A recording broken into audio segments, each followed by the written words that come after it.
Buenas tardes. Gracias al público por acompañarnos esta tarde para la presentación del último número de la revista Memoria. Bienvenidos. Y un especial agradecimiento al INERM por facilitarnos este espacio. El número que vamos a presentar hoy es el 270 y el dossier lleva por título Engranajes del Cambio. Tenemos varios artículos, no solamente en la sección del dossier, también en las otras secciones de América Latina, Pensamiento Crítico, Emergencia Feminista, Hacer Memoria y Librero, de las cuales nos van a hablar con más detalle nuestros presentadores y nuestra presentadora. Vamos a comenzar con el doctor Carlos San Juan, que es historiador y profesor investigador también de la Dirección de Estudios Históricos del INAH. Y sin más, le cedo la palabra. Muy amable. Ahí voy. Gracias. Muchas gracias. Pensé que iba a hablar al último, pero bueno, está bien. Muy amables. Voy a tratar de… ¿Qué tiempo tenemos para la…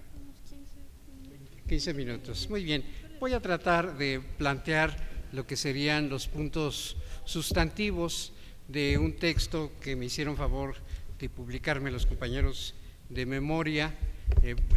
rápido, comercial no pagado, pero realmente la revista en este número trae aproximaciones muy interesantes a la complejidad de lo que es el neoliberalismo, no solo como construcción de poder económica, sino también en sus partes culturales, en la economía criminal, en aspectos poco visitados, que creo que es uno de los retos fundamentales de la cultura mexicana actual, pasar del eslogan y de la fórmula fácil de lo que es el neoliberalismo a una revisión jurídica, política, cultural, incluso artística, de las dimensiones de esta transformación que lleva 30 años recorriendo el mundo. Entonces, en ese sentido, me honra estar en esta revista que tiene este calado, esta profundidad para analizar el problema. Y trataré de hacer pues un esquema muy sencillo, espero, de lo que trato de comentar en este trabajo que se llama El tiempo de la ofensiva. Con esto quisiera decir que no es un exceso de optimismo o una ilusión, sino que trato de sugerir políticas ya en marcha que están tratando de modificar lo que era el modo de reproducción del neoliberalismo mexicano en sus, digamos, últimos 15 años, en donde se habían consolidado formas de la economía, de la política y de la cultura. Y la cultura es muy importante porque tiene que ver con el modo en cómo uno ve las cosas. No solo se trata de la producción teórica, sino del sentido común, de lo que nos acompaña de manera permanente para significar lo que nos ocurre. Y creo que lo que hoy estamos viviendo nos está mostrando hasta dónde habitamos una sociedad que fue penetrada de manera muy intensa por este sentido común. Bueno, pero entonces trato de sugerir 3 ámbitos de acciones ya en marcha. Y sobre ese ámbito de acciones trataré de sugerir que aquí se están moviendo recomposiciones de grandes cosas: el Estado, la soberanía, los mercados, las esferas públicas y privadas, pero que a la vez que se empiezan a modificar estos ámbitos grandotes, le empieza a ocurrir a la emoción de individuos y de colectivos también transformaciones. Y que estas grandes palabras de los grandes procesos se acompañan de múltiples espacios donde vivimos una época de profundo debate, de profunda controversia, de intercambios muy peculiares, que yo me atrevo a decir que es un clima democrático, aunque a veces no nos guste, pero me da la impresión de que estamos entrando en una fase de una vivaz cultura del diálogo, del diálogo en términos fuertes, del debate fuerte, pero también de la posibilidad de coincidencias. Bueno, dicho esto, porque estos tres aspectos que trataré de resumir tienen que ver con un debate que creo que es fundamental con quien lleva, en una palabra usual, la hegemonía cultural de este país. Y en este país se construyó una hegemonía cultural que hoy repite desde Aguilar Camín, digamos que en la punta de los intelectuales, hasta el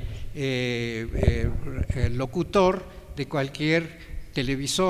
radiotelevisora o el escritor, el periodista de la gacetilla del momento. Es la construcción de un sentido común. Y ese sentido común lo que nos está diciendo es que estamos viviendo una concentración del poder frente a una pluralidad democrática construida en cerca de 30 años. Y que el gran problema de la sociedad mexicana es el regreso del autoritarismo. Y como hay todos estos vías de comunicación abiertas para este tipo de representaciones, en los sectores más o menos letrados, ilustrados del país, es frecuente encontrar esta argumentación de fondo como el motivo central de lo que está ocurriendo en México. Para mi sorpresa, digo entre comillas, pero en los medios de izquierda o liberales democráticos es frecuente escuchar esta reiterada idea de que el problema central es la concentración del poder que agravia y puede frenar o arrasar con la pluralidad cultural, política de nuestro país. Bueno, sobre esa idea yo diría que hay 3 cursos de acciones que necesitamos someter a la reflexión. Un curso de acción tiene que ver con un tema que nos contraría, que es el Estado y es la soberanía. Y lo digo que nos contraría porque yo me reconozco como parte de generaciones que más bien vimos los lados negativos del Estado y de la soberanía, que evidentemente los tiene, pero también tiene los lados cohesionadores que evidentemente están en juego para la constitución de lo que se ha dado en llamar la comunidad imaginaria.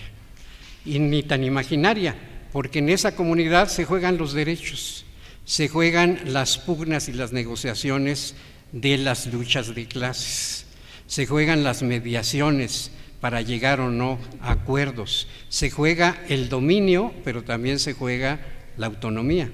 Entonces,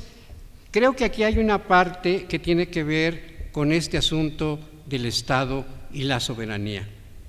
y que nos lo vamos viendo a través de las múltiples noticias que nos dijeron. Se suspendió el aeropuerto de Texcoco. Bueno, entre el aeropuerto de Texcoco y el caso de las guarderías, uno macro y otro una multiplicidad de pequeñas guarderías, está, creo, el mismo acto político.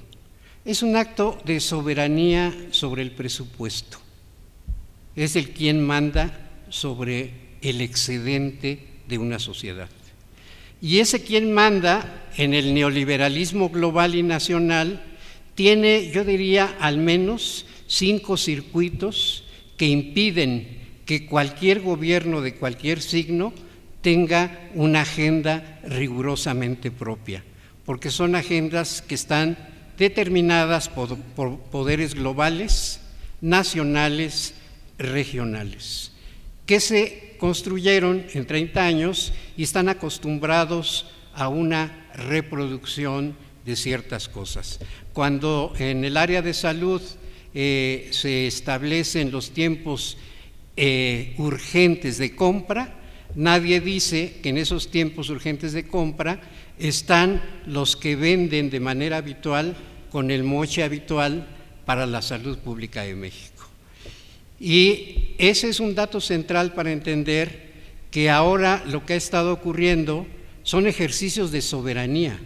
en múltiples ámbitos de los actos de gobierno. Uno de los tantos circuitos que hay, los más conocidos son las calificadoras, pero también están los organismos autónomos. La función del Banco de México, el Banco Central, es una función que creció desde los años 20, 30 del siglo pasado. Les llamaban los doctores del dinero, especializados en controlar la inflación, porque era la manera de crear macroeconomías al servicio de pequeños segmentos del capital, no de todo el capital, de pequeños segmentos del capital. Eso se fue construyendo a lo largo del siglo XX hasta que se convirtió en una regla que nadie desobedece. Entonces, en ese sentido, el poder decir, sí les vamos a aceptar porque no nos queda de otra, que vamos a cumplir con el presupuesto cero déficit, pero, y ahí viene la gran desobediencia, vamos a crecer, y para crecer vamos a gastar, y para gastar le vamos a rascar a todo el presupuesto para tener excedentes de inversión, porque ahí está la apuesta. Si este gobierno no crece, se cae. La gran apuesta es que el segundo trimestre y el cuarto trimestre de este año el gasto público empiece a ser ejercido. Pero ahí están los problemas muy específicos, muy concretos de la soberanía. Y que tiene que ver evidentemente con el soberano,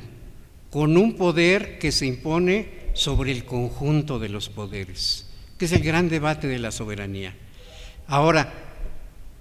si no tiene la mediación democrática, evidentemente este es un autoritarismo, y esto puede ser una deriva autoritaria. Entonces, el gran problema es si en México en este momento se puede reconstruir Estado y soberanía, reconstruyendo también la democracia. Si se logran las dos cosas, creo que es posible que esta reconstrucción no derive en lo que teme el liberalismo hegemónico, y es que resurja un autoritarismo mexicano.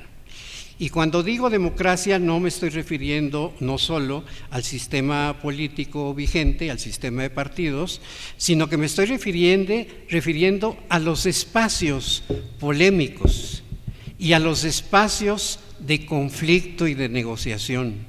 Por dar un ejemplo que creo las izquierdas es central, si en los megaproyectos propuestos, no diré los nombres porque ustedes los conocen, si en esos megaproyectos, junto con la decisión soberana de impulsarlos, una decisión de poder, no se generan por la vía de la lucha social, cultural, los espacios de debate y los espacios de organización y de alteración de la relación de fuerzas, eso va a ser un autoritarismo. Pero si logramos crear en torno a los megaproyectos espacios de deliberación y espacios de construcción de fuerza y de negociación, esto apunta a la democracia y apunta a soluciones locales de otra naturaleza, junto con los megaproyectos. Por eso digo que uno de los temas es este problema de la reconstrucción de gobiernos, aparatos de Estado, soberanías, símbolos ligados del poder con el ciudadano. El índice que tenemos de aceptación de Andrés Manuel, le quieran poner como le quieran, son 7 mexicanos a favor y 3 en contra. Eso indica una transformación que se vivió ya con la elección del 2018. Lo impresionante es que está creciendo, a veces más al 80, a veces al 65, al 66, al 70, pero ahí va. Y eso significa, más allá de la personalidad polémica del presidente, más allá de eso, significa que la gente está pensando y sintiendo de otra manera. Y creo que ahí está una de las grandes interrogantes para el sector cultural mexicano, tratar de veras de meterle el bisturí a estas transformaciones en la sensibilidad y en la mentalidad de muchos millones de mexicanos. Creo que ya me pasé los 15 minutos. Ahí voy. Bueno, a ver si alcanzo a decir otro tema que tiene que ver, el otro tema es cómo estar en la globalización y a la vez construir las nervaduras productivas y sociales de lo que se ha dado en llamar el mercado interno. Son las enormes ramificaciones locales, regionales, que fueron terriblemente desestructuradas, descuidadas, abandonadas, y que hoy son los resortes fundamentales de la descomposición social del país.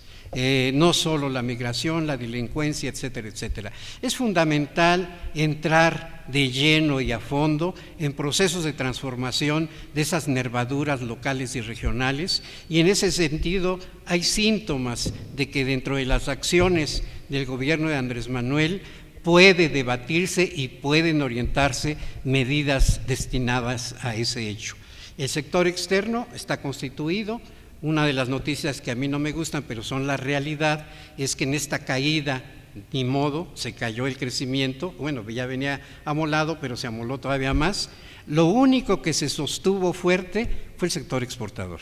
Ni modo, porque somos un país integrado a la economía y a la política mexicana. Esa es nuestra realidad. Entonces, bueno,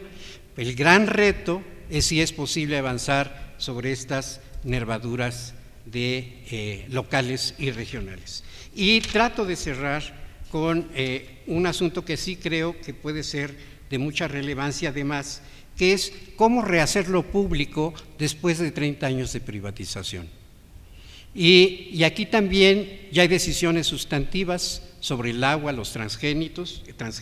la minería, que pueden dar pauta a que efectivamente se intente frenar el eje de una de las privatizaciones más perversas, con eso me refiero a cómo el Estado creó mercados con bienes comunes. ¿A qué me refiero? Al agua. Si ustedes recuerdan, el Estatuto del Agua hasta los años 90 era propiedad comunal y progresivamente fue desmontada para convertirla en propiedad privada, dar márgenes cada vez más extensos a la propiedad privada. La educación,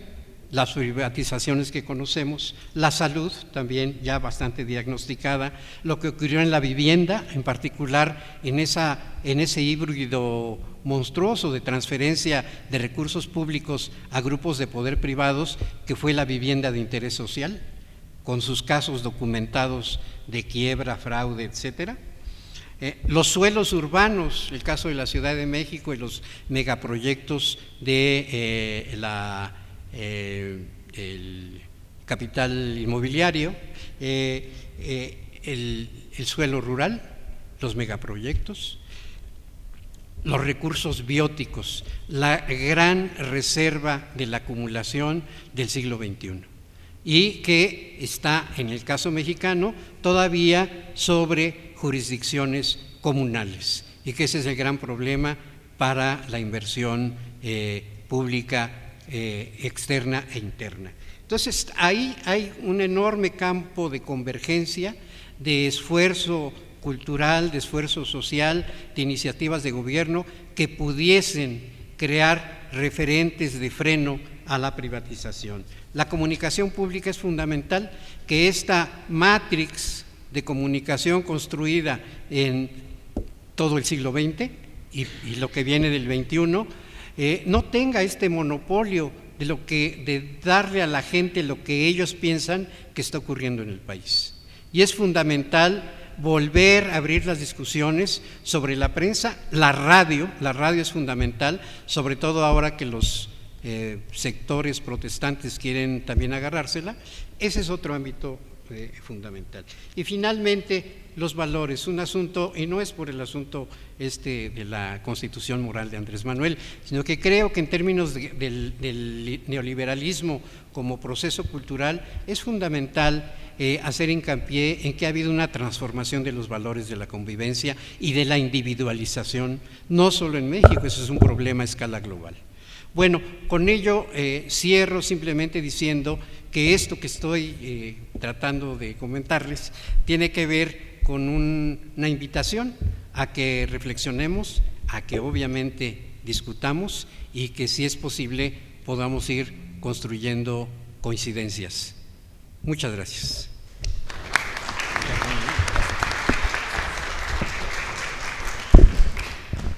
Muchas gracias al doctor Carlos San Juan, que es colaborador de la revista Memoria y que escribió para el dossier junto con otros personajes. No, también en el dossier encontramos un texto, por ejemplo, de Lucio Oliver sobre las experiencias de los gobiernos progresistas en América del Sur, también de Gustavo Garrio, Fracturas de Poder, de Mauro Jarquín Ramírez sobre la propuesta educativa de la 4T, de Alberto Betancourt Posada sobre ciencia, tecnología y desenajenación, y de Manuel Becerra Ramírez sobre la propiedad intelectual en la economía social del conocimiento. Y a continuación le cedo la palabra a Araceli Mondragón, también colaboradora y miembro de la revista Memoria, que ella es profesora investigadora de la UAM Xochimilco.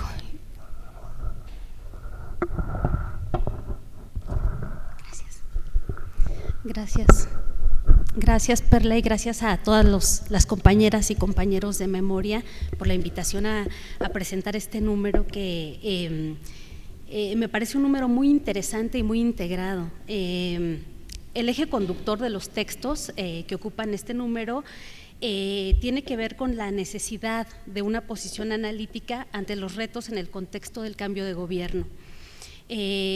Me parece bien interesante lo que se está planteando en los diversos artículos, porque este reto analítico no se plantea solo para los actores políticos stricto sensu, la clase política, digamos, sino que se plantea también como un reto para los movimientos sociales, para los actores colectivos,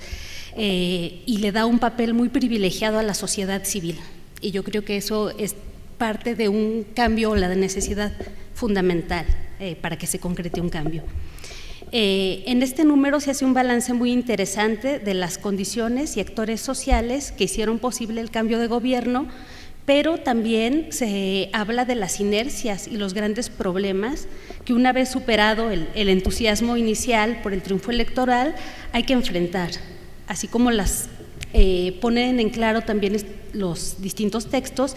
que las soluciones no residen en solamente las decisiones gubernamentales,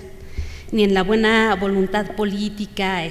o únicamente en el contexto nacional, sino que se trata de una problemática compleja que tiene que ver con el contexto internacional y con la participación de los distintos actores políticos, las distintas clases sociales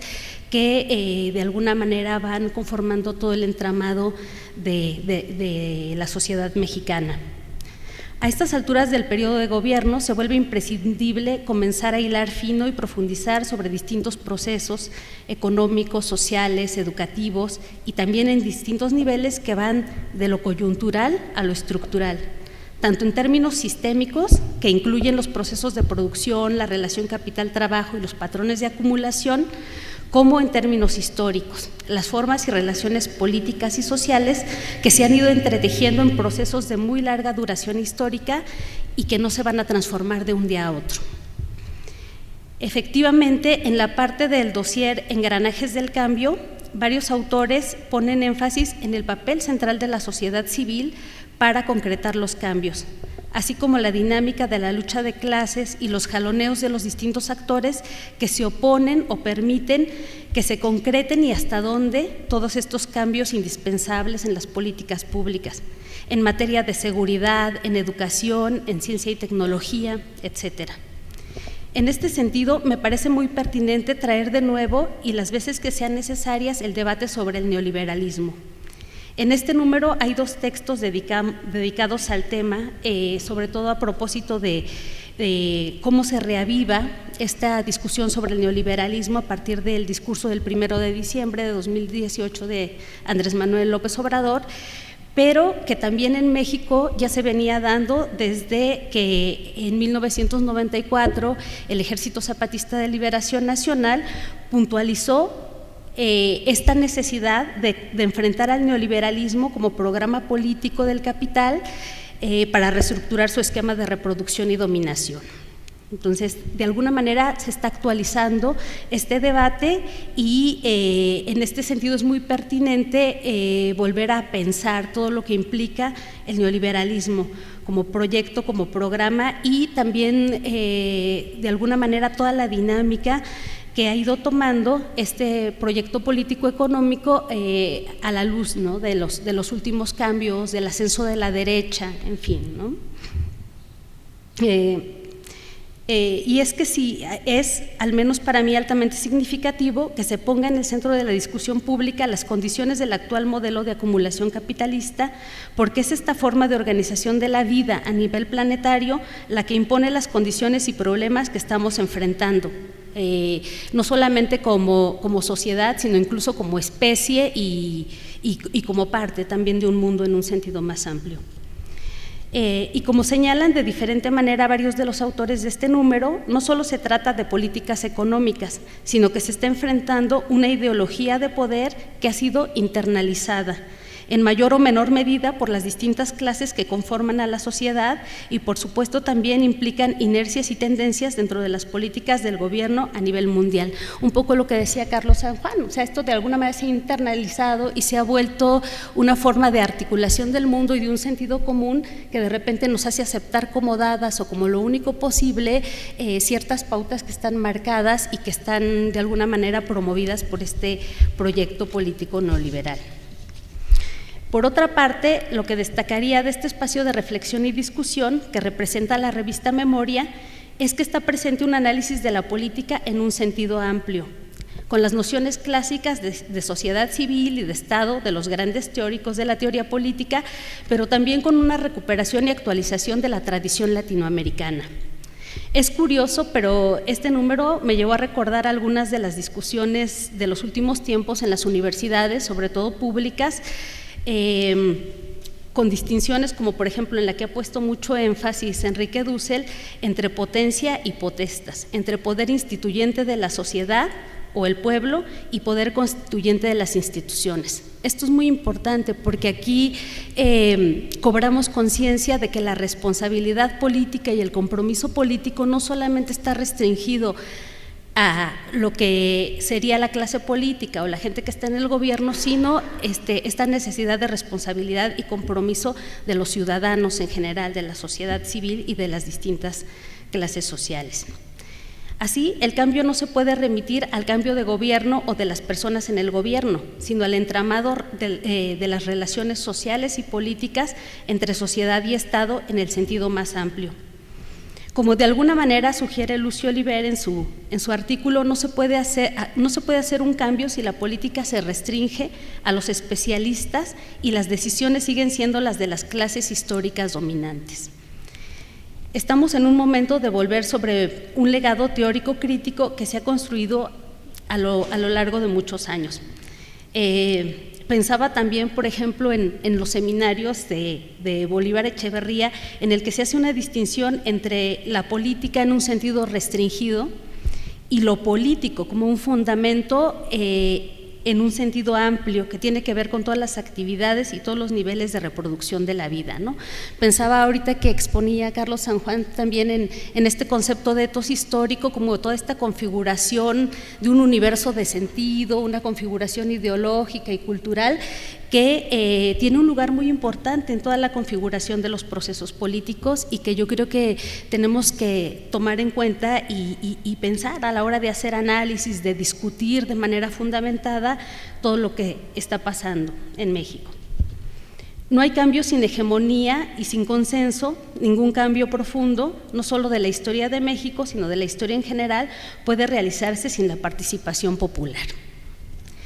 No solo en los programas y decisiones gubernamentales vamos a encontrar dinámicas de cambio. Estas solo se van a concretar si también hay cambios y una participación y movilización política consciente, tanto en el campo político en un sentido estricto, como en el día a día, en la reproducción de la vida misma, que involucra la construcción de ciudadanía y la construcción de subjetividad de todas y todos. Porque uno de los problemas que se encuentra presente en algunos de los textos que integran este número es justamente el traer a cuento la dimensión estructural en un nivel macro de cómo el proyecto económico político neoliberal sigue imponiendo las condiciones fundamentales de reproducción de la vida, pero por otra, también cómo en niveles micro esas condiciones están marcando los límites de la reproducción, incluso de los propios sujetos, de nuestro pensamiento, de la producción y reproducción de nuestra propia subjetividad. Aquí entiendo esta subjetividad como una sujeción a instituciones, relaciones de poder, etcétera, pero también nuestra subjetividad como posibles sujetos de acción y de opinión y de compromiso político. Y que, bueno, nos van a permitir ejercer cierto poder y tomar decisiones en los distintos ámbitos de la vida, no solo en la forma en que transcurren las relaciones entre sociedad y Estado, entre ciudadanos e instituciones, sino también en las relaciones personales entre hombres y mujeres, entre adultos y niños, entre jóvenes y viejos, en los distintos espacios sociales, la casa, la escuela, la calle. Es muy revelador que la mayoría de violaciones y feminicidios ocurran en lo que se considera espacios de seguridad, cuando son verdaderos espacios de peligro y violencia. Y a propósito de violencia, hay un artículo muy interesante de Gustavo Garrio en el que hace una distinción entre los distintos tipos de violencia, entre violencias legítimas y violencias criminales, entre la violencia que viene de las instituciones y del Estado, pero también cierta violencia que en un momento determinado la sociedad tiene la legitimidad para ejercer cuando se está defendiendo. Entonces, este tipo de distinciones, por ejemplo, en las que a veces las fronteras no son tan claras, nos permite ver la complejidad de todos los procesos que estamos viviendo actualmente en México y bueno, tenemos textos acá muy interesantes. También en este sentido de cómo el neoliberalismo como un proyecto político, económico, estructural incide en la formación de la subjetividad, también me hace pensar en la importancia de artículos sobre feminismo. Y aquí en este número encontramos dos artículos, uno de Aide García y uno de Elvira Concheiro, que me gustaron mucho, no solamente porque ponen en el centro el papel de las mujeres como agente de cambio y como uno de los agentes de cambio que en estos momentos resultan más importantes, sino que también destacan el hecho de que no solo es cierto este lema de que la revolución será feminista o no será, sino que el feminismo mismo es inseparable de la lucha de clases, del pensamiento descolonizador y de la dignificación de los seres humanos, ¿no? Entonces esto es algo que a mí me pareció muy interesante y me gustó mucho en este número. Ciertamente el proyecto político económico neoliberal ha ganado terreno incluso desde el lenguaje y la articulación del universo simbólico y de significación. Esta forma de construcción de la subjetividad configura una clase trabajadora para la cual incluso la cultura del emprendedor tiene mucho más sentido que la posibilidad de una conciencia de clase, como bien señala en su artículo Fernando González. Y yo creo que esto es muy importante porque nos permite ver cómo desde la propia cotidianidad y cómo desde el lenguaje hay esa necesidad de politización permanente y de asumir en los distintos sectores sociales, sobre todo en los trabajadores, en las clases populares, este proceso de politización y de participación, que yo creo que es fundamental para el cambio y si no se da de esta manera, pues creo que está como muy limitado el horizonte, ¿no? Me parece que la revista representa un esfuerzo justo de esto, de abrir horizontes de reflexión crítica, que está haciendo mucha falta en casi todas las arenas de discusión, y que van desde los análisis académicos y de los expertos hasta las redes sociales y las discusiones cotidianas de a pie. Yo tengo la impresión de que muchos de los análisis o los balances que se han dado hasta este momento, tanto periodísticos, de opinión pública e incluso en algunos espacios académicos, se están configurando más a partir de la polarización entre una aceptación total o un rechazo y descalificación sin más, y que en este momento es indispensable el compromiso político y la pluralidad de opiniones bien fundamentadas e informadas. Por esto mismo la necesidad justamente de abrir espacios de discusión seria e insisto, plural, porque uno de los grandes peligros de nuestro tiempo a nivel planetario, y lo estamos viendo, es justamente la imposición de un pensamiento único, acrítico, incluso pensando en cómo lo llamaba Marcuse, unidimensional, y justamente por eso me parece que la revista es un espacio privilegiado de discusión, de pluralidad, en fin. Bueno, eso es lo que yo comentaría. Gracias.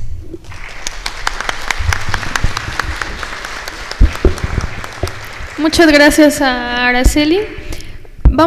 Bueno, hay otra sección que quería comentar rápidamente, la de América Latina, donde tenemos 3 textos, uno de Anaí Durand, que muy interesante sobre la continuidad del extractivismo, ¿no?, en América Latina, otro más de Cristina Pirker sobre las elecciones recientes, las últimas elecciones en El Salvador, y un texto más de José Gandarilla sobre el neoliberalismo, y es precisamente con la participación de José Gandarilla con la que vamos a cerrar la presentación. Él es también miembro del comité de redacción de la revista Memoria y es profesor investigador del CEICH en la Universidad Nacional Autónoma de México. Le cedo la palabra.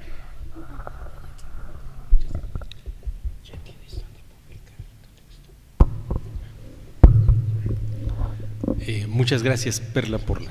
presentación y gracias por la invitación a los demás integrantes del colectivo de Memoria, y también por compartir la mesa con los colegas que me antecedieron en el habla. Me da mucho gusto que presentemos este número, el número 270, que corresponde al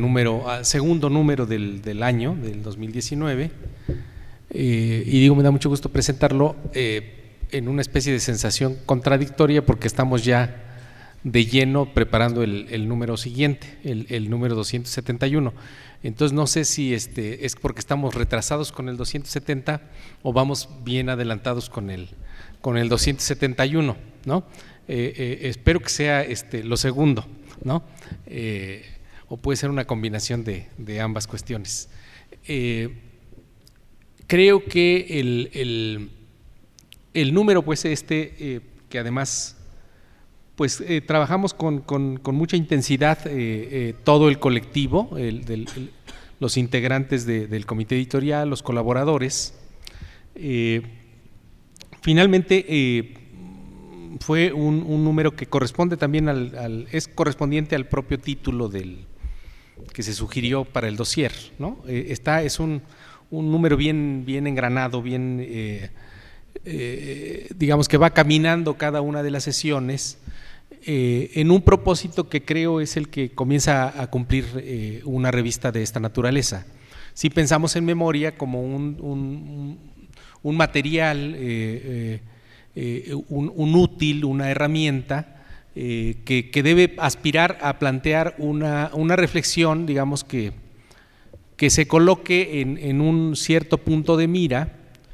que pueda colocar en perspectiva los problemas que estamos atravesando en la coyuntura actual, y entonces también en esa dimensión intermedia entre lo que sería una revista bien informada, pero que no es una revista que digamos que acopia o suma trabajos que corresponden a otra naturaleza, digamos ensayos más de carácter periodístico, enteramente, digamos, imbuidos dentro de la problemática coyuntural, y que en ese sentido están exigidos de una determinada lógica de su escritura y de su propósito. Y también, digamos, en ese sentido, Memoria tiene que también plantearse como una revista que tenga la posibilidad de que incluso leyéndose posteriormente haya adquirido esa capacidad de plantear unos temas en el sentido problemático que estos están sugiriendo, y en tal sentido con una dimensión sintomática, y entonces aspire a una cierta construcción teórica de los problemas. Creo que en ese sentido el cometido que se propone Memoria lo está alcanzando si lo miramos en esa dimensión intermedia, ¿no? Una puesta en perspectiva y otra, lecturas de la realidad que aspiren a estar bien informadas, pero con una cierta aspiración de construir una cierta interpretación de los problemas en cada una de las dimensiones que estos problemas están involucrando. Y digo esto porque es muy importante traer a colación este modo de interpretar los problemas, ¿no? Si uno tiene esa capacidad, me atrevo a decir, puede ser que esta revista tenga la fortuna de no colocarse, digamos, unas anteojeras que exclusivamente estén mirando a la problemática a propósito de México, sin sacarla, digamos, a una dimensión quizás latinoamericana o global, y también, digamos, abandonemos esa especie de ombliguismo que muchas veces en los medios de esta naturaleza puede caerse. Entonces yo creo que la revista está alcanzando esos propósitos, y por eso me da mucho gusto que hoy estemos comentando este número. El número reúne una serie de artículos que van en varios temas, ¿no? No abandona, digamos, su aspiración a atrapar estos temas en una serie de secciones ya bien consolidadas que cada vez están presentes, digamos, la sección de pensamiento crítico, la sección, digamos, que tiene que ver con el problema de el hacer memoria, la parte, digamos, que corresponde al propio título de la revista, y un elemento de especial importancia que es la lectura del proceso político y del proceso de cambio que está viviendo nuestro país. Viéndolo de fuera, si uno está, digamos, ha tenido la oportunidad de salir a discutir en otros foros, evidentemente la demanda de discusión sobre lo que está ocurriendo en México es cada vez más importante. Es decir, hay mucha curiosidad, hay grandes preguntas abiertas, y se lee desde fuera con especial importancia lo que está ocurriendo en nuestro país. Y eso exige, pues, de este tipo de medios, como la revista, pues evidentemente ponerse al día. Es un verdadero trabajo hacerlo, ¿no? Contar con colaboradores de talla, con colaboradores, digamos, analíticos, que estén desde una perspectiva crítica siguiendo el proceso político que está ocurriendo en nuestro país, porque evidentemente lo que ocurre en nuestro país se juega en un entorno que, bajo el contexto de la realidad latinoamericana, también está en un pulseo de fuerzas que en la coyuntura inmediata, quiero decir, en los siguientes meses también va a encontrar episodios decisorios en ciertos espacios importantes de la definición de la política también hemisférica, y también de la relación que nuestra región latinoamericana juega en el curso, digamos, del capitalismo mundial. Otras revistas de las que algunos de los integrantes del comité participamos, por ejemplo, que intercambian también, hacen este intercambio fluido, se planteaban una pregunta muy interesante respecto al Brasil, por ejemplo, si es que Brasil había entrado en una etapa de derrota histórica. Es una pregunta que al medio de los militantes críticos de izquierdas están elaborando, y en ese sentido, puesto en ese polo, lo que está ocurriendo en nuestro país es muy importante para ellos también el modo en el que se lee esa coyuntura. La semana pasada, o hace unos 10 días, que estuvo acá Boaventura de Sousa Santos, un referente dentro de todas estas discusiones, él mismo lo señalaba en una entrevista que se publicó posteriormente en La Jornada, en el sentido de qué condición arrojaría el rumbo que pueda tener el cambio de gobierno en el país,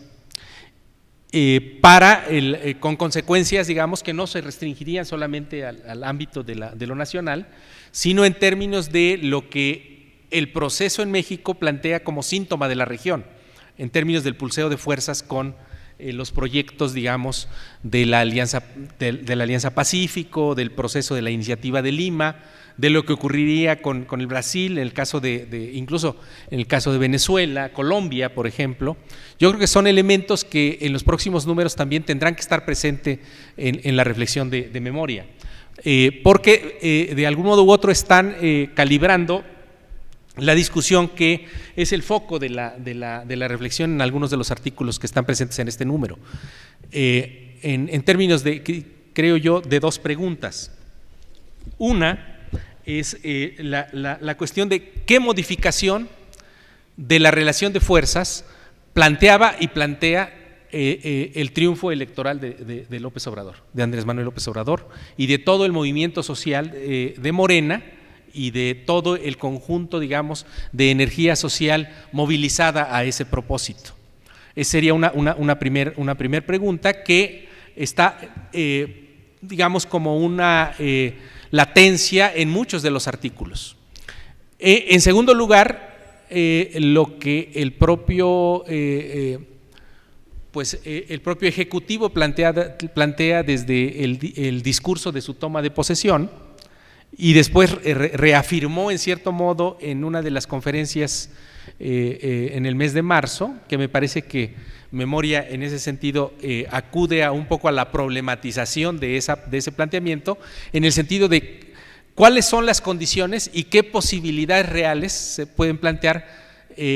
con relación al problema del establecimiento, crisis y posible modificación de los criterios neoliberales en la estructura política, económica e incluso cultural de nuestro país. Es un planteo que desborda la realidad de nuestra nación y que se plantea, digamos, en la exigencia de consideración respecto no solo a América Latina, sino en el contexto global. El contexto global, digamos, ganado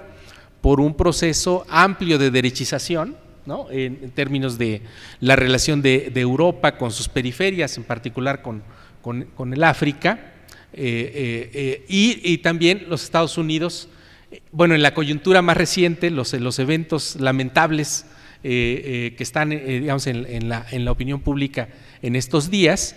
y que en cierto modo en los artículos estaba leyendo yo una parte del trabajo que hizo Fernando González, y otra parte de algo de lo que yo escribía, que además había sido expuesto en la Universidad de California, en la Universidad del Estado de California en el mes de febrero, que sorprendía un poco al Departamento de Filosofía de aquella institución,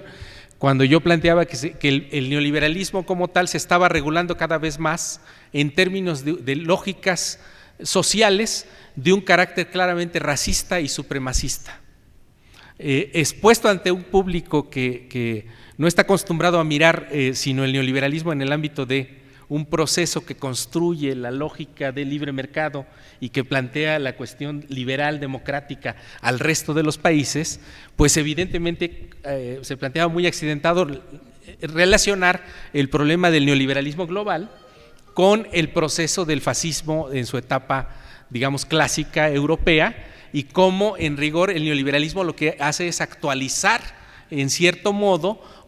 actualizar y modificar o hacer a su modo relaciones de carácter impuestas con un cierto carácter de imposición de un fascismo societal o de un fascismo bajo otra manera de ser. Creo yo que los eventos que estamos mirando en estos días y el curso que puede seguir el proceso político en México a la luz del proceso político que se está apenas abriendo en los Estados Unidos, pero que tendrá un momento decisorio en el mes de noviembre del año entrante, pues nos expone también una clara tarea a propósito de analizar esa relación, ¿no? Como lo decía bien el doctor San Juan, en términos de cuáles serían, digamos, las posibilidades o no de empujar este proceso de cambio que se anuncia o que se plantea con el triunfo electoral que finalmente por parte del pueblo mexicano logró romper, digamos, esa atadura tan firme que aparecía establecida en términos de esta estructura de que algunos llamábamos el trico azul o el PRIAN, ¿no? Finalmente, el 2018 lo que plantea es esa posibilidad anunciada a través del triunfo electoral, pero ahora nos exige justamente esta vinculación de los niveles, digamos, un movimiento social amplio que plantea a través de una política de alianzas también muy amplia la posibilidad de arrebatar en cierto modo el espacio político y anunciar la conformación quizás de una nueva hegemonía, pero por el otro los enormes límites, los candados, esos grilletes con los que parece estar atado justamente los intereses económicos y políticos que sustentaron esa alianza que hizo efectiva la dominación neoliberal en los últimos 40 años en el país. El reto analítico es muy importante, y el reto político, digámoslo así, de creación de un movimiento social que ahora corresponda a un tercer movimiento, es decir, un primer movimiento de carácter de la movilización social, de ejercicio, digamos, de una politización amplia que permite la posibilidad de que no estuviéramos hablando el día de hoy a propósito de la imposición de un nuevo fraude electoral. Luego, un momento que ha cobrado, digamos, dimensión en el espacio institucional, pero que ahora al día a día y en los procesos que se van a abrir en las siguientes coyunturas exigirá justamente esta articulación de la dimensión institucional, es decir, de la posibilidad, como bien decía Araceli, de que el proceso político no sea solamente un cambio de nombres o de figuras que ocupan las carteras de la gestión público estatal, sino de si es capaz este cambio de gestión de interpretar y de seguir y ser seguida también por la movilización política. Porque en cuanto empiezan a afectarse ciertos intereses establecidos, evidentemente y eso creo que es bien tratado tanto por el texto de San Juan como por el texto de Lucio Oliver, una de las maneras en que en los procesos políticos de América Latina en la coyuntura del 2000 al 2015 y los años difíciles que han atravesado estos procesos en los últimos años, una de las maneras en las que se ha tratado de analizar esta coyuntura que algunos trabajaron como el llamado fin de ciclo o la caída, digamos, de los gobiernos progresistas, pues está dada justamente en esta especie de separación, ¿no?, de la ocupación del espacio político en el nivel de la movilización, y exclusivamente esta separación al concentrarse enteramente en el espacio institucional. Me parece que ahí nos conmina, digamos, tanto la situación de los países latinoamericanos que han atravesado en cierto modo ya esta coyuntura,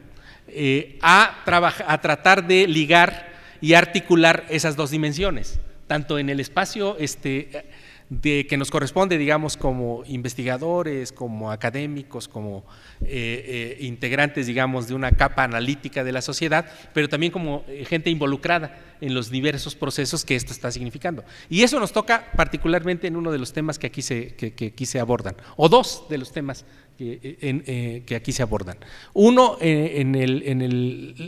la dimensión de la educación a nivel general,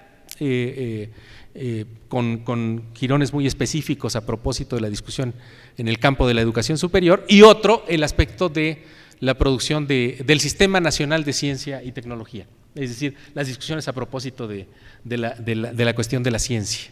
que están, digamos, en estos últimos días también sacando chispas al interior de la comunidad académica, porque justamente una de las dimensiones que plantea es pues esta especie de cimbramiento de esa coyuntura, y de entonces la posibilidad de rediscutir o profundizar la discusión de esos temas y tocar inevitablemente ciertos espacios, digamos, en donde pareciera que la posibilidad de este cambio no estuviera llamada a convocar movimientos o de posiciones, y creo que en ese sentido la revista da algunos elementos de discusión también interesantes. Otra cuestión, justamente que toca al espacio de discusión de educación y ciencia. Muchas veces en el medio académico, sobre todo a los que nos ha tocado dictaminar trabajos que llegan reseñas disfrazadas como artículos, pues la revista tiene la cualidad diferente de ofrecer artículos hasta en el espacio de las reseñas, a tal punto que incluso textos que estaban llamados a hacer reseñas ocupan otra sección, ¿no? Es el caso de algunos de los textos que estamos haciendo aquí referencia, ¿no?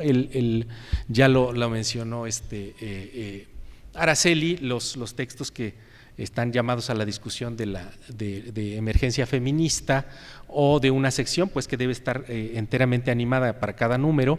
Yo creo que la revista está planteando muchos temas que en ese sentido se ocupan de una reflexión que la propia coyuntura política está planteando cada vez de mayor actualidad, y es el aspecto de,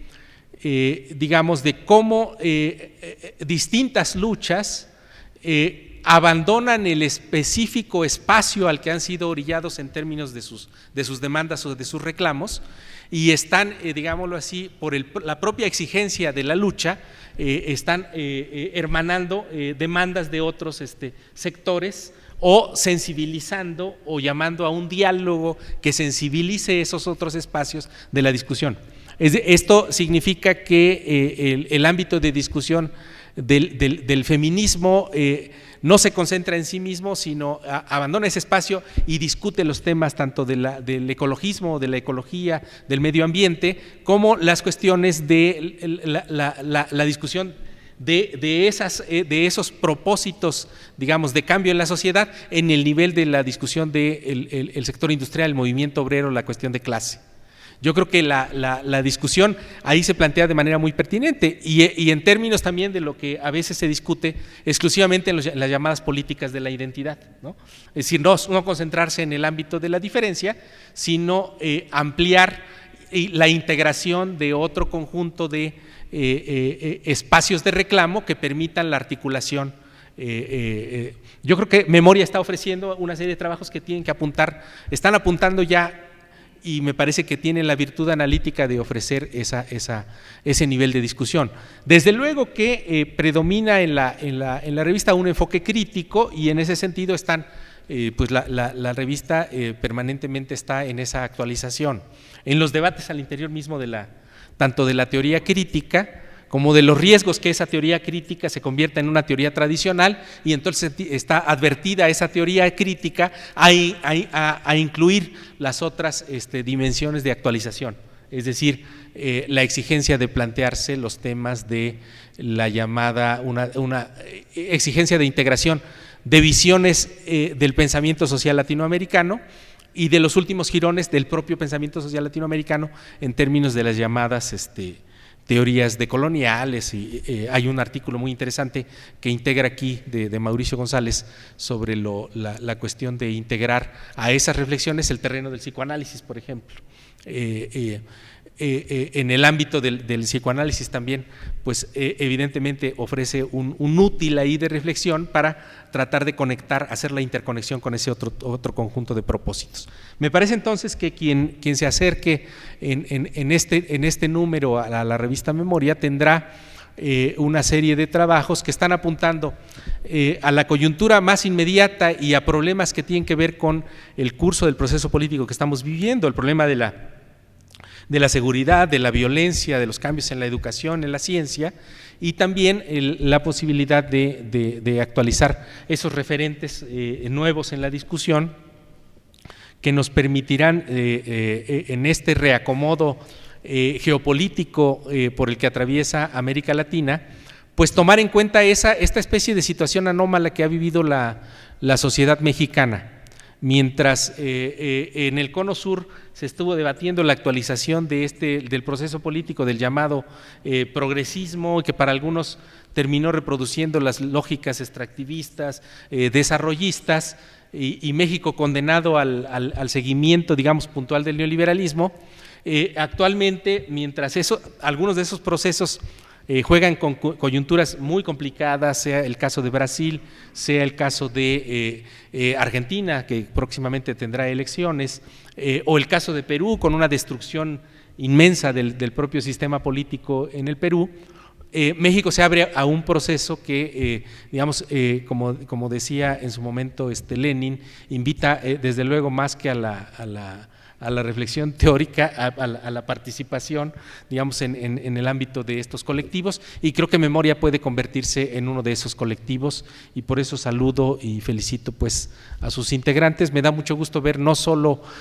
a los colaboradores del número y otros invitados que también han colaborado con nosotros, sino a un público más amplio en esta presentación, y también pues a quienes nos seguirán más adelante en el internet. Muchas gracias.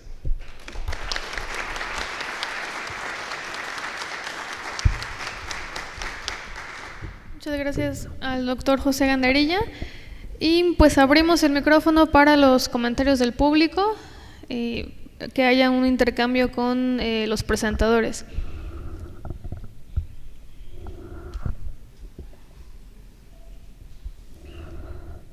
Allá está el señor. Allá hay un... Sí, por favor.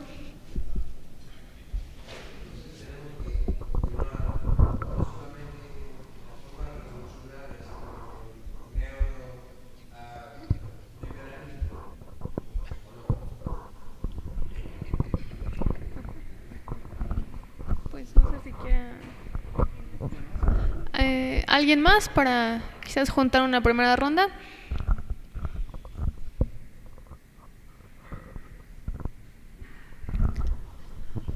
Bueno, pues es una pregunta difícil, ¿no? Del liberalismo, entonces da para la primera ronda solo con eso. Entonces, no sé si... Bueno, no sé si escuché bien, y si no me corrige, pero me pareció escuchar la referencia a propósito, y esto tiene que ver con una categoría que instaló un intelectual filósofo argentino, Hugo Biagini. Él hablaba del neuroliberalismo, es decir, de esta especie de interiorización, ¿no? Interiorización de los propios valores del neoliberalismo como valores naturales, o sea, valores que se han instalado en la propia naturaleza humana. Desde luego hay un ámbito de discusión ahí muy importante que enlaza los terrenos tanto del psicoanálisis como de la política en un sentido más teórico, como de una cierta sensibilidad de integración, digamos, de los temas que tienen que ver con el neoliberalismo en tanto proyecto sociohistórico y cultural, ¿no? Eso exige, desde luego, sacarlo de un terreno de discusión muy convencional en el que fue instalado, incluso me atrevo a decir desde una primera apreciación crítica, cuando fue señalado el rigor, digamos, o la sistematización del llamado consenso de Washington, que no fue ninguna casualidad, que se empieza a discutir, digamos, en el año de 89, en el marco de la caída del socialismo de tipo soviético. Ahí se planteó ya, o se aceptó, se dio por aceptado que gran parte de la reestructuración capitalista se había guiado, digamos, o había sido construido como un esquema impuesto al resto de los países, ¿no? Pero que sin duda venía ocupando protagonismo en la región desde mediados de los años 70, digamos, o impuesto, digamos, bajo la lógica del golpe militar en Chile en el 73. Se habló del consenso de Washington, pero sin embargo este es sintetizado como una serie o un conjunto, un decálogo de medidas que están instaladas en lo económico, o peor aún, en el ámbito de la política económica, en el sentido de política fiscal, monetaria, industrial, cuestión de privatización, de extranjerización.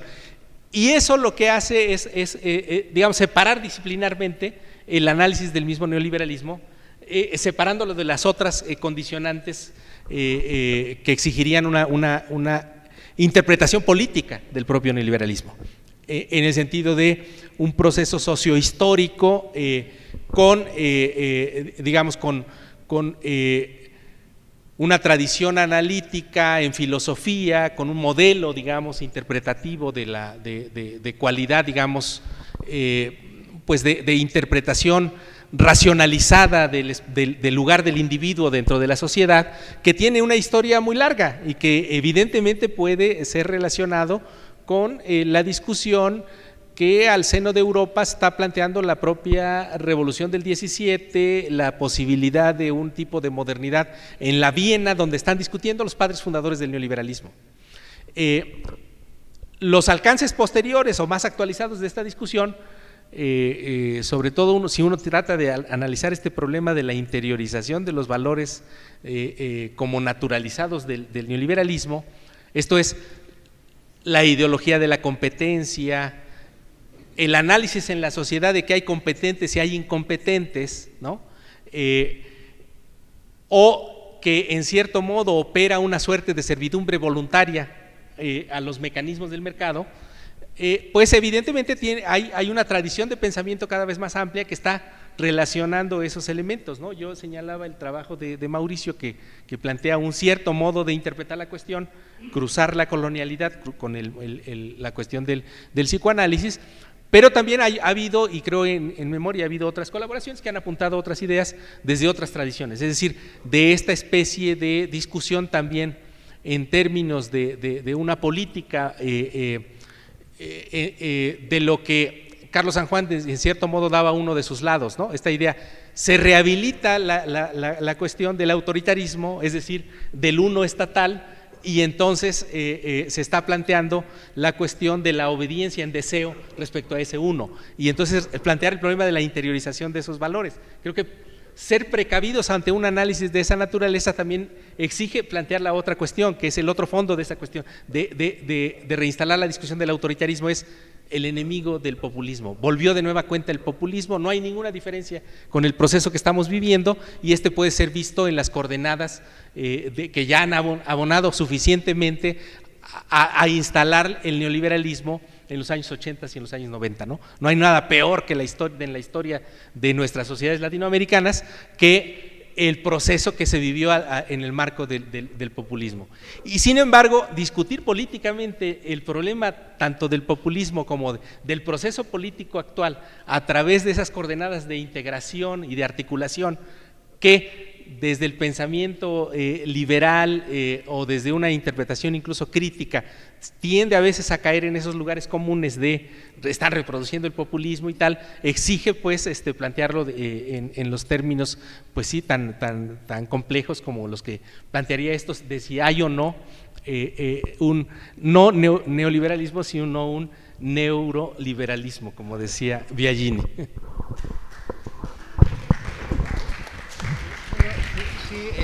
Sugerir también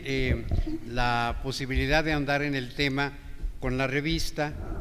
Es una abierta provocación a comprarla. Hay un excelente trabajo de Nuria Álvarez Agüí,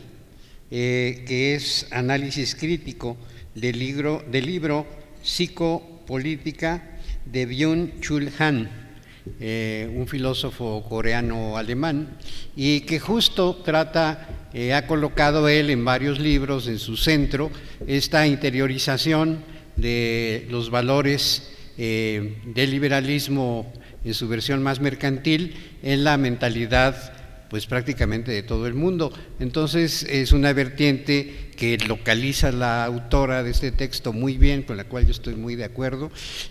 como una versión que ella llama post-Foucault, y creo que ahí también va a haber muchos elementos para esta vertiente de insistir en que el gran problema con el neoliberalismo es la construcción de una mentalidad de valores y de sentido común.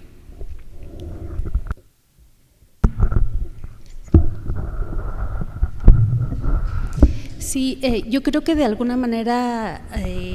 los tres expositores hemos coincidido un poco en esta idea de que la discusión y de alguna manera el debate y la lucha política no se están restringiendo únicamente a espacios de política formal, sino que justamente ahorita se están jugando muchas cosas importantes en el terreno político, digamos, en espacios, en horizontes que no consideraríamos normalmente como horizontes tradicionales, ¿no? Esta insistencia en la internalización del neoliberalismo y de los valores del neoliberalismo, de alguna manera de la articulación de un horizonte de sentido y volver sentido común o naturalizar los propios valores de competencia, de individualismo que implica el neoliberalismo, yo creo que son aspectos muy importantes, ¿no? Entonces, aquí lo que se está apuntando, yo creo que tanto el número pasado como el que estamos presentando actualmente de memoria abonan mucho a esta necesidad de desarticular, ¿no?, el horizonte de sentido del neoliberalismo como el único horizonte de posibilidad, ¿no? Y en este sentido, pues como ser más críticos de cómo efectivamente este proyecto del neoliberalismo no solamente opera en el Banco Mundial o en el Fondo Monetario Internacional, sino también pues en el lenguaje y en el propio sentido común. Y bueno, pues efectivamente yo también los invito a adquirir la revista, a leerla. Además de la versión impresa, después encontramos los números anteriores en una versión digitalizada que se descargan también de manera gratuita en la página de la propia revista. Y bueno, hay que leerla, hay que discutirlo, y bueno, sería eso.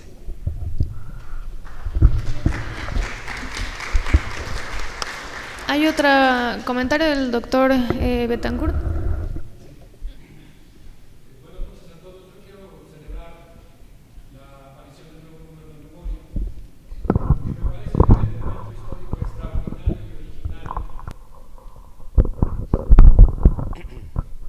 Buenas noches a todos.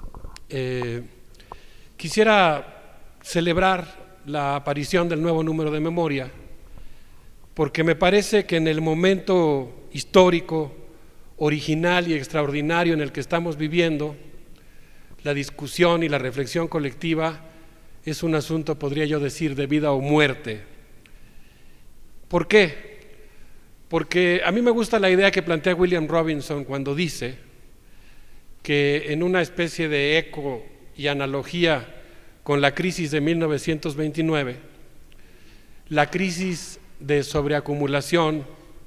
y estancamiento económico que estamos viviendo en el mundo a partir de 2008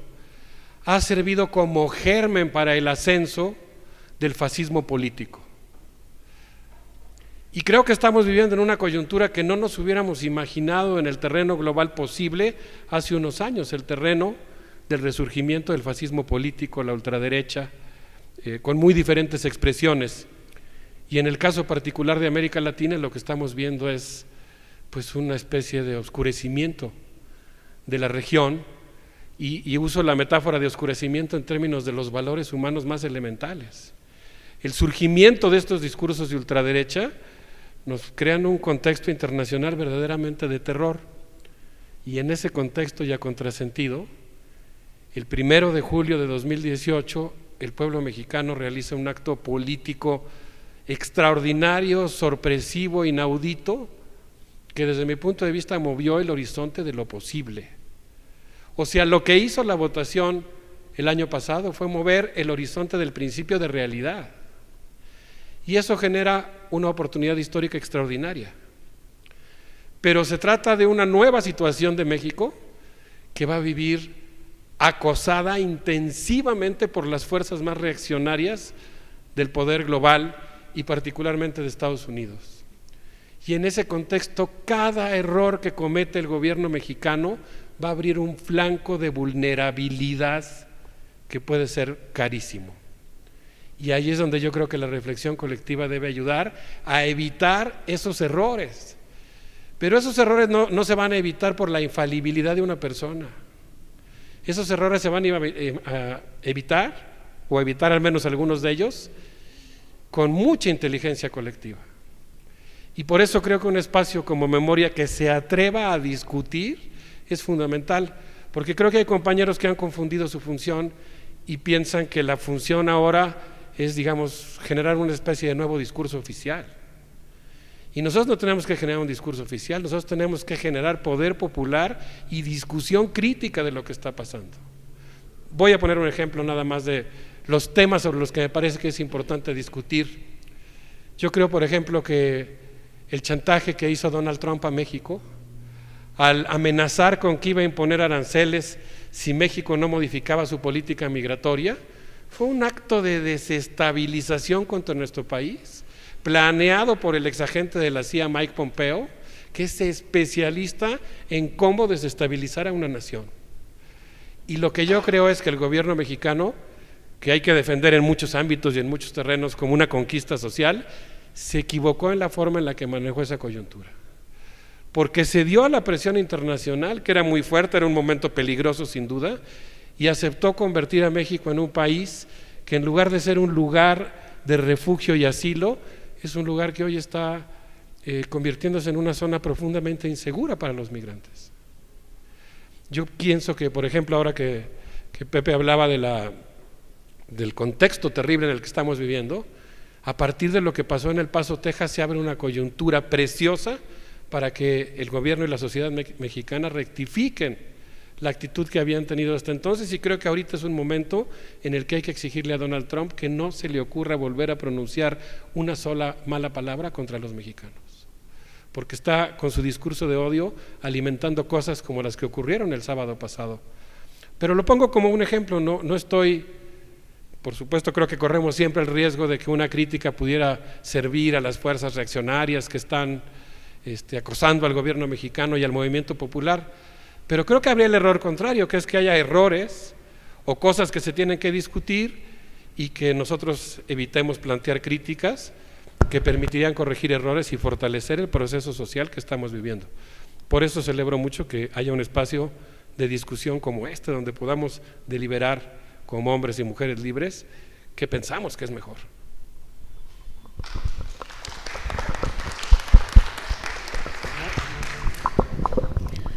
Gracias. ¿Algún otro comentario? El profesor Ogarri, después acá y luego el compañero.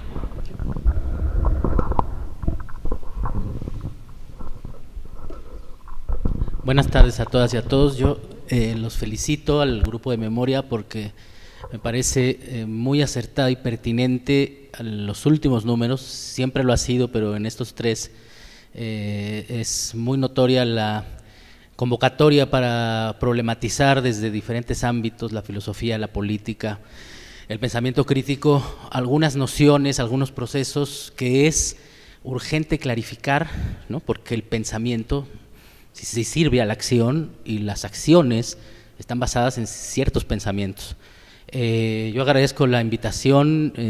para participar en este número. Ya había yo participado con una crónica sobre la agresión de los porros a alumnos de nosotros y a la comunidad estudiantil. Yo quisiera hacer una pregunta ahora que he leído estos números, que veo, no lo he leído todo, pero que veo el índice de este número. Siento que a veces este cambio, que todavía no sabemos la magnitud, que todavía hay certezas como la que se han dicho, la certeza de una voluntad que decide darle una vuelta de tuerca hacia otro lado, ¿no? Un agotamiento de ciertas funciones del uso neoliberal del Estado, que no se ha ido, que está ahí porque no se puede ir de un día para otro, pero yo siento que la noción de neoliberalismo a veces pierde cierta fuerza conceptual si no se aclara desde dónde se está hablando, porque como han dicho muy bien, tiene una dimensión económica que es la matriz quizás de la definición del proyecto histórico del capital, que es el neoliberalismo, pero también tiene una dimensión subjetiva, tiene una dimensión libidinal, ¿no? Yo creo que esta alusión al psicoanálisis sirve para entender aquello que no es obvio dentro de la conciencia, que va directo al inconsciente y que cumple funciones también libidinales de dominación. Entonces a veces no sé si este cambio de gobierno, esta necesidad de cambio de época, ¿no? También nos obliga a volver a definir nociones que yo a veces siento que pierden fuerza porque se van desgastando con el uso, ¿no? Se van un poco vaciando de sentido, ¿no? Eso sería una pregunta que me parecería que si es esto lo que vemos neoliberalismo o este tercer ciclo o segundo ciclo en América Latina de restauración de una idea no solo de libre mercado, ¿no? Quizás estamos viendo un fenómeno que sí es y no es al mismo tiempo, ¿no? Y otro, son dudas, tengo preguntas nada más, ¿no? No tengo ninguna respuesta, tengo solo dudas. La noción de fascismo, que también entra en un terreno de la ambigüedad porque tenemos ya la experiencia, quizás muchos de nosotros que damos historia de América Latina, historia política, pues tratamos de identificar, ¿no?, históricamente dónde está el surgimiento de los fascismos clásicos, cómo vinieron a América Latina, cómo fue su recepción, su reinterpretación, si Perón tuvo un elemento fascista al inicio de su gobierno, que sí lo tuvo, y después como que va sacando a los fascistas, ¿no?, de ahí en esa coalición. Pero yo creo que también, no sé si podríamos hablar de fascismo, al igual que el populismo como categoría analítica, sino de populismos y fascismos, que cuando entramos al análisis particular de las experiencias, es imposible meterlos en una teoría, en una doctrina, ¿no? Entonces, no, son preguntas, ¿no? Yo veo que sí, que hay algo de fascismo, pero este fascismo ya no viene articulado desde el Estado, sino parece que surge de la sociedad misma, pero también la herencia del último neoliberalismo criminal, exterminador, de Estado desaparecedor, como diría Pedral Carbeiro, son las bases quizás de lo que estamos viendo, de la restauración, de esa deshumanización, ¿no?, que se transforma en exterminio, y lo terrible que estamos viendo, por ejemplo, en ataque a mexicanos en Estados Unidos, que no son ningún tiroteo, son ejecuciones, son actos de exterminio, y quizás habría que empezar a usar otro lenguaje para referirse a eso. No sé, son preguntas nada más, porque es muy estimulante escucharlos. Gracias.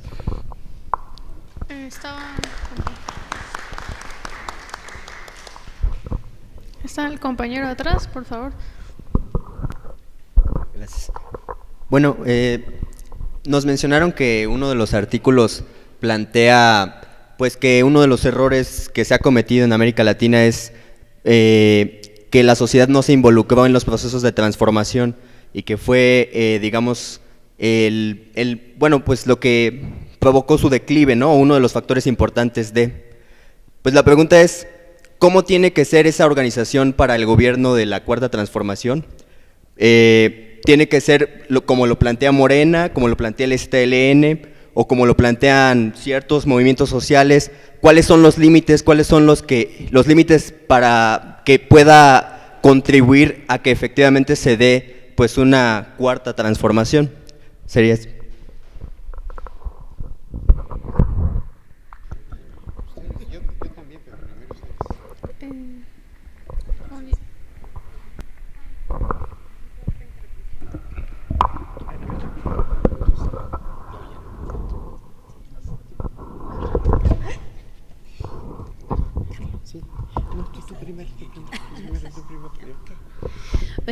Bueno, sí, esta última pregunta, porque las otras las tomo más bien como intervenciones, creo que incluso iluminan mucho lo que se está discutiendo aquí.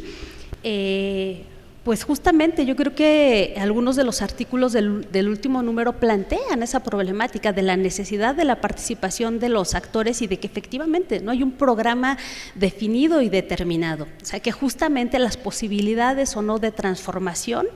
están centradas en la forma en la que se posicionan los distintos actores sociales, y nos hablan también mucho, incluso a partir de la experiencia histórica en otros gobiernos latinoamericanos, de la participación popular y de alguna manera de efectivamente cómo se posiciona la sociedad civil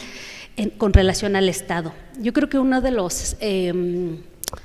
aspectos más ricos, ya en términos conceptuales, ya que mencionaba también Gustavo, esta necesidad de darle sentido al lenguaje y darle significación y no utilizar palabras vacías, sino darles un sustento teórico y de sentido fuerte, pues creo que justamente una de los aspectos ricos en ese número de la revista es que se está replanteando en un sentido amplio y profundo la noción de Estado y la noción de política. Entonces, una noción de Estado que no es como esta idea que se restringe al gobierno, sino efectivamente ese cúmulo de un entramado relacional entre sociedad civil, Estado y los distintos actores políticos. Entonces, pues Parece que en este sentido, pues el proyecto neoliberal sí tiene como ciertos lineamientos, recetas y hay todo un proyecto que está muy articulado y muy estructurado, pero que justamente las posibilidades de resistencia y de cambio acá dependen justamente de cómo se vayan posicionando y articulando las relaciones entre los distintos actores políticos y entre la sociedad civil y el Estado, ¿no? Y entender en este sentido la política en un sentido amplio, en el que la política se juega no únicamente en la Cámara de Diputados y en otros lugares, sino en ámbitos de la sociedad importantes, ¿no? Como ciertas organizaciones, ciertos actores, tanto colectivos, van a permitir o a articularse y organizarse socialmente para sustentar, o sea, realmente un cambio que se concrete de manera clara, ¿no? Dentro de la sociedad. Eso sería lo que yo… No sé, creo que Elvira también quería decir algo, no sé si quieres decirlo antes o después. Bueno, sí, yo creo que lo que plantea Gustavo Garrio es muy pertinente, ¿no?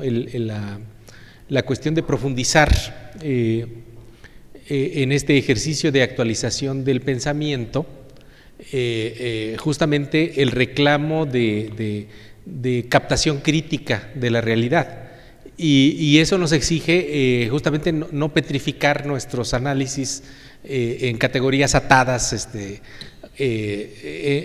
sino llenarlas pues de esa exigencia de no caer en anacronismos, por un lado, como también digamos de tratar de llenarlas de nuevos contenidos, ¿no? Yo creo que, por ejemplo, lo que has mencionado, hay también una dimensión muy específica de tratar de captar lo que verdaderamente son procesos muy complejos que rehabilitan un sentido fascista dentro de una cierta capa poderosa de la sociedad. Y a veces se tiende a señalar esto como el rehabilitamiento de populismos de derechas, ¿no? Entonces, y pasa como en todos lados, en los medios de comunicación, y entonces se hace esa relación, ¿no? Entonces, lo que verdaderamente está reactualizando y llenando de otros contenidos, con otras nervaduras, como lo que aquí se habló, de procesos profundos de aniquilación o de negación ontológica del otro, y entonces se hacen pasar por un tamiz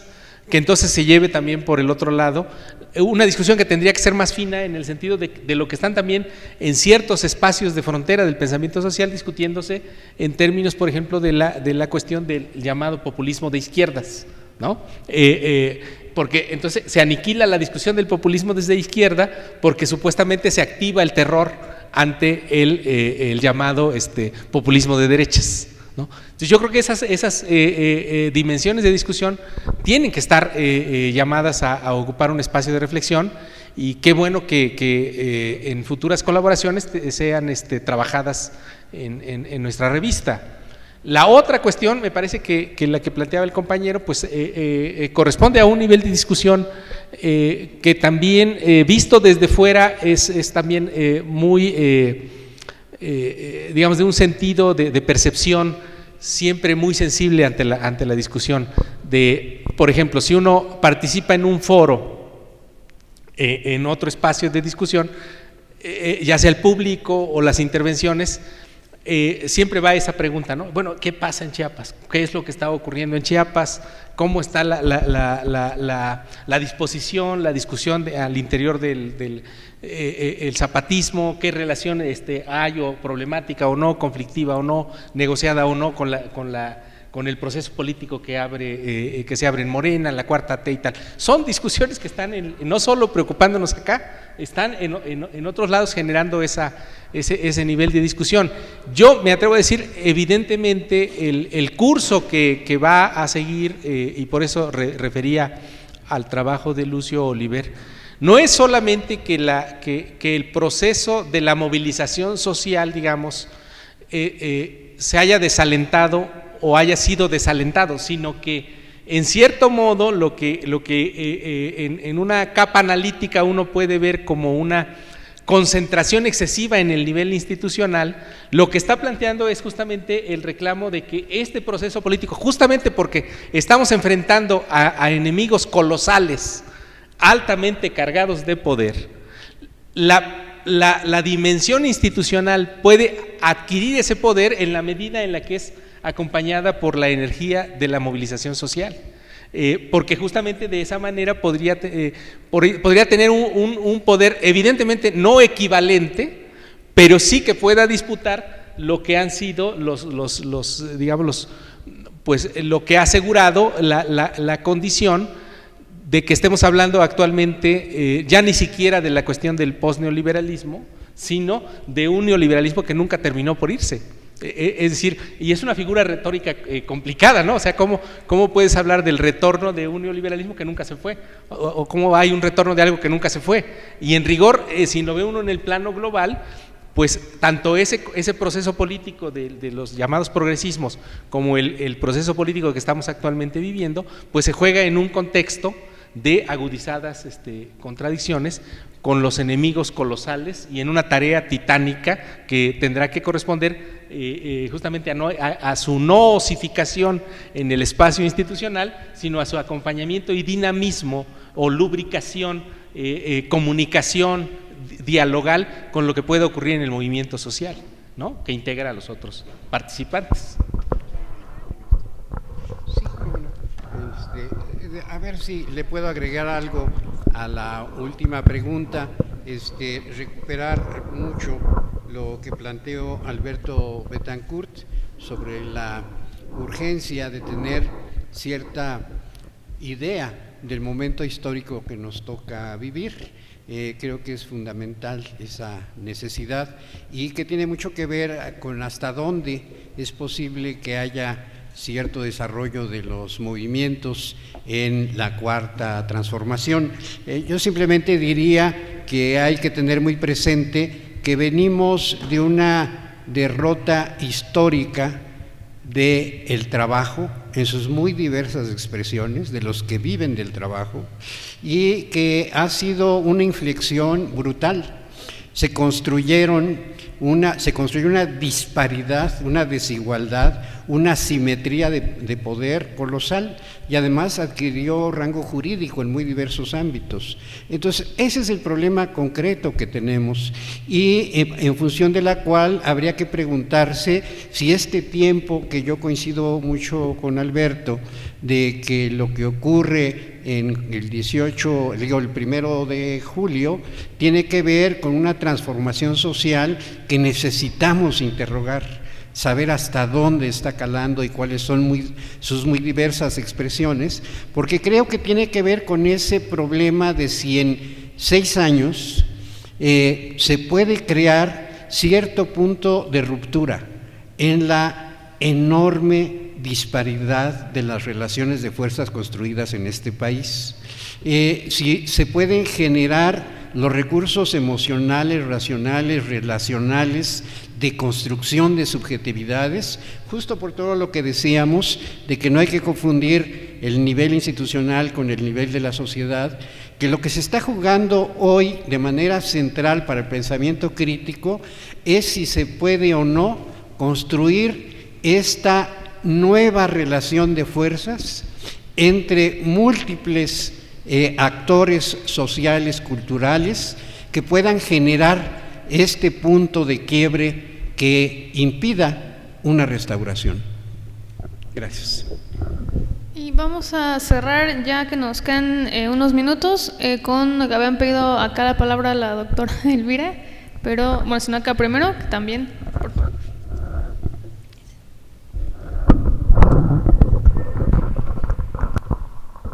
Gracias, Elvira, por la gentileza. Sobre todo agradecer al grupo de gente que está trabajando en esta iniciativa en la revista. La propia experiencia del espacio de hoy es ya una experiencia en sí misma muy enriquecedora, con multitud de cosas que lo ponen a uno a pensar y a trabajar. Yo no he podido evitar, en coincidencia con lo que el compañero de por acá, Gustavo, mencionó, mientras escuchaba, no he podido estar evocando un trabajo bellísimo de Jacques Derrida, que se llama Espectros de Marx, porque estamos acá topándonos, dándonos de topes literalmente con la expresión neoliberalismo, que ya no nos sirve y que ya no nos alcanza, y por qué ya no nos sirve y ya no nos alcanza. Y yo me estaba acordando de que dijo López Obrador, ya se acabó el neoliberalismo, y todos nos reímos y dijimos, pero este hombre, qué ocurrencia. No, es que ya se acabó. ¿Cómo es eso de ya se acabó? O sea, se acabó el gobierno controlado por las fuerzas del mercado, como gestor, operador, como gerente de los intereses del mercado, fundamentalmente privado. Eso se acabó una vez que se eligió este gobierno, que no tiene ese proyecto. Entonces, esa relación como relación constitutiva de un modo de darse la vida en un país, está resumida, o en el mundo, con esta idea de neoliberalismo, que es una idea chiquita y pobre, porque es una idea que nos ha tratado de explicar el mundo a partir de relaciones estrictamente económicas, y que es propiamente uno de los significados, que es la muerte de la economía política, que tiene que resucitar. O sea, esa economía sin política, la del neoliberalismo, pues no sirve para pensar el mundo. Cuando Carlos San Juan trae el problema del trabajo, empieza uno a sentir que otra vez hay aire, porque es una mascarada esto del neoliberalismo, es una manera de no pensar la realidad más que en los estrechos márgenes de estas relaciones mercantiles, obviando todo el mundo del trabajo, de las relaciones políticas y de la construcción de los sujetos políticos. Entonces yo creo que sí, ya se nos está acabando el neoliberalismo, compañeros. O sea, ni para pensar ya nos sirve. O sea, sí creo que el espectro de Marx anda revoloteando, porque los instrumentos fuertes que todavía nos sirven para interrogar esto que estamos viviendo y para tratar de imaginar, porque el compañero decía, ¿y entonces cómo hay que hacerle? Para tratar de imaginar cómo hay que hacerle, pues sigue viniendo, y bienvenido el homenaje a Rosa Luxemburgo en los números de la revista, pues sigue siendo ya esta estrecha camisa del neoliberalismo, no le sirve a nadie más que a los que lo inventaron para su conveniencia. Muchas gracias. Pues yo muy breve, no solamente dar las gracias a todo el equipo y a los compañeros que nos han hecho el favor de presentar este número, sino también para agregar algo que creo que hay que decir. La revista se encuentra en este momento pues en una inflexión junto con el país, digamos, ¿no? Y ¿cómo hacer? ¿Qué tenemos que hacer? Y me gustó mucho que hicieran mención los compañeros y sobre todo Carlos sobre ese tema y alguna intervención aquí, porque no es sencillo. Está de vuelta la política en esos términos, está de vuelta la política en términos de análisis, ya no de un cerrado mundo de resistencia y de un cerrado mundo imaginario o de utopías o de proyectos que ojalá algún día, sino la política como una posibilidad de acción, decía Pepe, de que es fundamental. Y como relación también en esos términos, creo que la comunidad que me antecedió lo dice, es el asunto de cómo podemos ahora nosotros incidir en algo que ya no está muriendo y que tenemos que ver cómo contribuimos, porque el problema es, como dicen en la mesa, está dentro de nosotros queriendo sobrevivir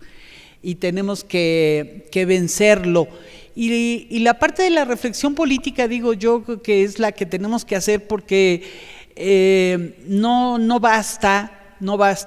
el señalar un sujeto al que nosotros vamos a ir a escudriñar qué hizo bien y qué no hizo bien todas las mañanas.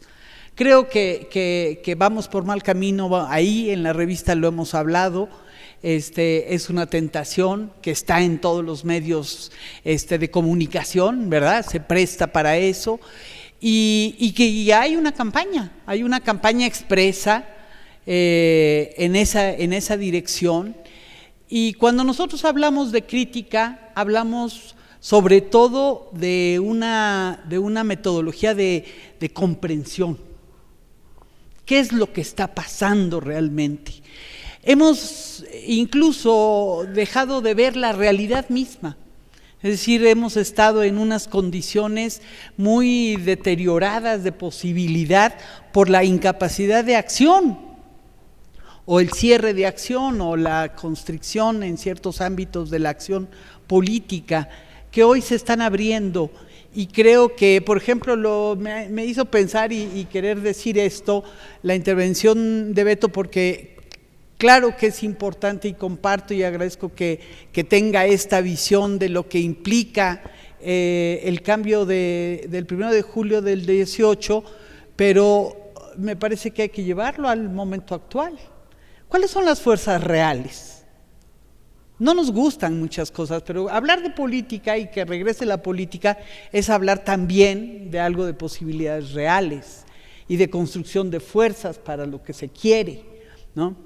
No sé a dónde llevaría el país si este gobierno se planta o se hace un desplante más bien frente a Estados Unidos y no gane de tiempo. Yo, todo lo contrario a lo que tú piensas, creo que fue muy acertada como acción de construcción de un espacio propio que se está generando, que el peso mismo de las cosas está ocurriendo. Acabo de estar en Tijuana y nada parecido a lo que tú dices y que dicen los medios de la inseguridad frente a los migrantes. Cómo se está expandiendo la acción de todos los niveles de gobierno para la protección de los migrantes. Es impresionante. Estuve con Solalinde en la frontera. Pero hay muchas cuestiones que tenemos que ver con tanto detalle, con tanto cuidado, que por eso decíamos nosotros, la revista tiene que abrir a muchas voces, pero sobre todo con un elemento común, que es el elemento de el procurar permanentemente la comprensión de los fenómenos, cómo están ocurriendo y por qué están ocurriendo, antes de asumir, porque está teniendo muchísimo peso. Ahora vamos a llevar algo en el nuevo número, adelanto para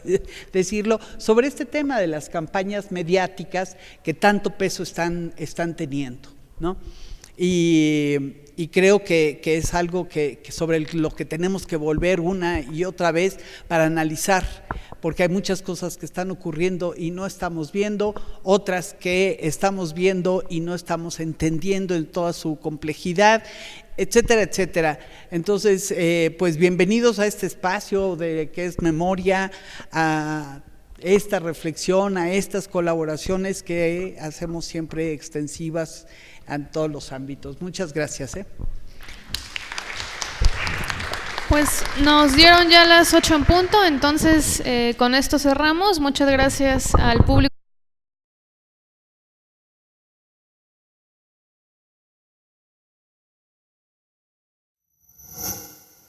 Gobierno de México.